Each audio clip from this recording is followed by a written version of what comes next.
ઘણા બધાના પ્રશ્ન મને આવતા હોય છે કે મહારાજજી કઈ રીતે મારે મનને સ્થિર કઈ રીતે કરવું, કઈ રીતે ભગવાનની પ્રાપ્તિ કઈ રીતે થાય? જો મન તમારું સ્થિર નહીં હોય તો કઈ રીતે પ્રાપ્તિ કરાવશે? તો મનને સ્થિર કરવા માટે એક નામ, મોટા મોટા વેદ ભણવાની ભલે અત્યારે તો જો દરેકનું અલગ અલગ વિષય હોય છે, પણ એ વિષય છેલ્લે તો મળે છે શ્રી કૃષ્ણમ શરણમ મમઃ. છેલ્લે તો સાર એનો જ છે ભાઈ. પણ આપણે કેવું છે, કાખમાં છે ને આપણે ગામ ગોતીએ છીએ ભાઈ. બધું આપણી અંદર જ છે અને ભગવાનને કઈ પ્રગટ થવામાં વાર નથી લાગતી. આગળ આવશે આપણે કથાની અંદર. ગજેન્દ્રએ પુકાર લગાવી છે અને એને પુનર્જન્મનું જ્ઞાન હતું એટલે કે ફાફા નથી માર્યા. એને છેલ્લે તત્વ મળી ગયું છે કે મને શક્તિ જે તેજથી તીવ્ર ગતિથી આવવા વાળી શક્તિ એ જ મને બચાવે. એ ગજેન્દ્રને ખબર હતી. તો ભગવાનને આવવામાં વાર નથી તો બાજુમાંથી જ આવવાના છે. ભગવાન બાજુમાં જ છે. કાલે પરીક્ષિતને બધું સમજાવ્યું કે તને આ ઊંચા પહાડો દેખાય છે એ ભગવાનના અસ્થિ છે, ઝાડ દેખાય છે એ ભગવાનના રૂવાડા છે.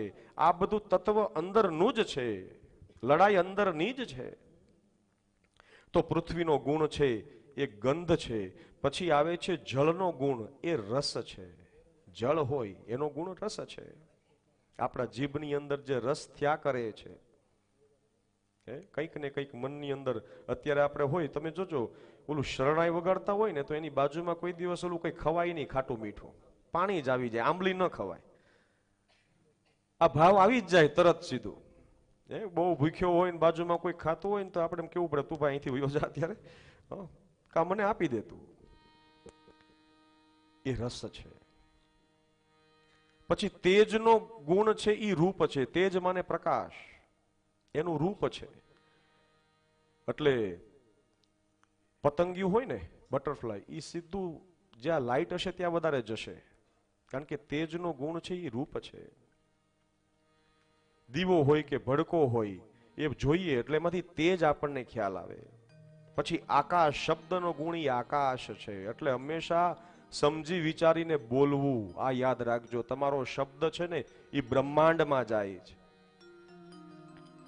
જે યુનિવર્સલ સાઉન્ડ છે અને બ્રહ્માંડમાં જાય છે, જાય છે, જાય છે. એટલે એક વસ્તુ છે, બની શકે એટલે કોઈની બદ્દુઆ ન લેતા જીવનમાં. એ તમને જો બદ્દુઆ આપણે લઈએ તો આપણને પાતામાં મૂકે છે. કોઈની જો દુઆ મળી ગઈ, એ દુઆ આપણને ઉપર બ્રહ્માંડમાં એટલું સુખ આપણને અપાવે છે. એટલે કટુતા કો મન સે ત્યાગ દે, બસ હો ગયા ભજન. આપણે કોઈને મોટા યોગી ન થઈએ તો ચાલે, પણ કોઈને ઉપયોગી થઈએ.